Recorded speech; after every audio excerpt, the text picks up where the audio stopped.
On this season of Destination Earth, Akane and I head back to our home country of Japan to explore the southern reaches of the island. Join us as we make our way across Nagasaki Prefecture, as we learn about its atomic past, discover its incredible countryside, and hike some of Japan's most scenic trails. Where are we off to today? Let's find out. Japan is a place of great mystery and innovation. As you walk down the streets, you'll see there are two very different worlds that coexist here: the ancient world and the modern world. Our goal today is to learn about the past, with a focus on right here in Nagasaki. So I'd like to welcome you to our third day here in Nagasaki.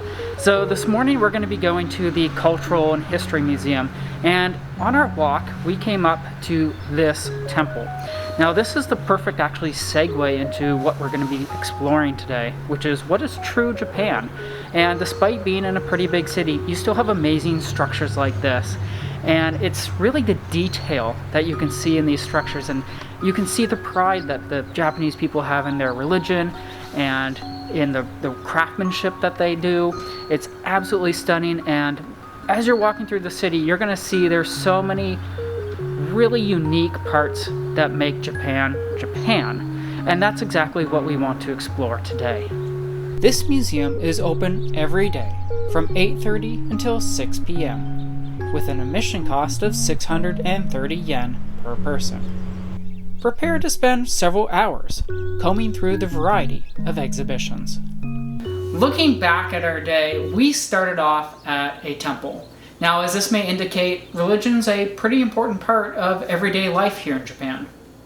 Japan has two main religions, Shintoism and Buddhism. Unlike many other families, my family didn't practice religion on a daily basis.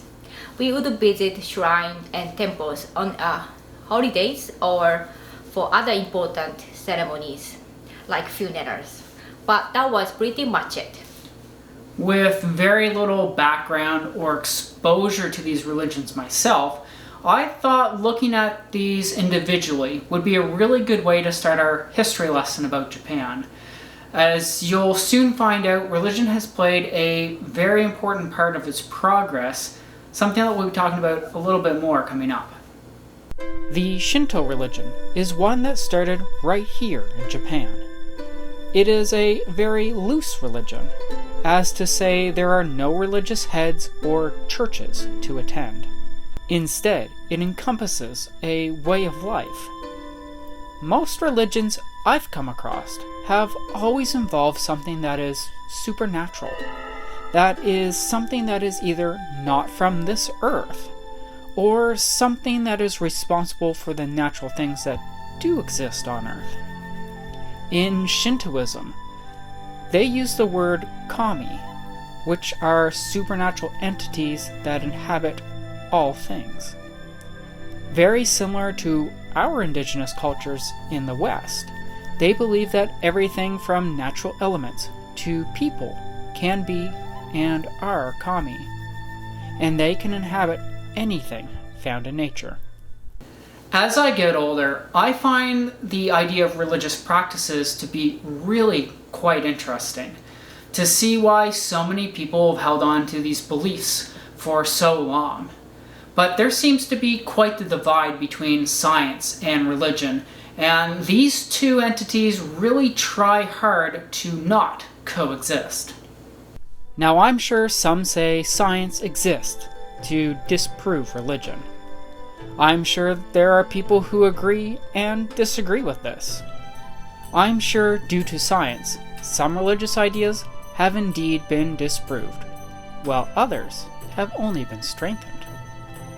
I believe science aims to discover the truth, and I think that truth about life outside our planet is perhaps one of the most interesting mysteries to date. I don't believe religion would exist without the idea that life does indeed exist out there, whether we tend to think it that way or not. The second main religion of Buddhism is a religion that stems from India. The teachings are based on those from Gautama Buddha. Today, it's the fourth largest religion in the world. The teachings of Buddhism are more or less a way of life, rather than devotion to a god. From my basic understanding of the religion, the Four Noble Truths tell how our goal is to be free from our natural state of always wanting more. Not being able to satisfy this wanting more, we come back in different forms, or in different lives after we die to pursue this. Now you may be wondering why we have been talking about religion so much. You see, when the European came to Japan for trade, they also brought the Christian religion. This introduction saw its challenges in Japan, something we will be looking at a bit closer. The relationship between Japan and the Christian religion has been a rocky one. You see, when the Europeans first began trading with Japan in the 16th century, they decided to bring more than just goods with them. In addition to spices, textiles, and fur, they also brought their religion. As they did throughout the world, it was the goal of many explorers to spread the Christian religion. As these teachings began to pick up, Japan saw a divide in the population and began to run into issues. In response, the government banned the practice of Christian religion across the entire country and restricted trade to just a few islands, with international trade with Europe, especially Portugal and the Netherlands at the time, being conducted exclusively at the port of Nagasaki. Now, as bad as this sounds, it was actually a very prosperous move for the residents here. With goods being imported and sold out of Nagasaki, the local citizens became quite wealthy. As the money became more widespread, it was being used for all sorts of good and, of course, bad. Those who had converted to the Christian faith began building churches, but they were quickly reported and faced repercussions from the Japanese government. In response, they started heading out of the city and building them in more remote sections of the land, either deep in the forest or on islands. Today, these churches make up a collective UNESCO World Heritage Site. Akane and I had the chance to visit some of the churches while in Nagasaki, and we'll take time in a future video to touch on the subject in more detail. Until then, we'll resume our talks about the international trade here in Nagasaki. In addition to European trading, most specifically with Portugal and Holland, the Japanese began trading with China, a country known for their exceptional porcelain work. In this museum, collections of stark white vases, bowls, and plates paired with the classic light blue scenes delight the eyes.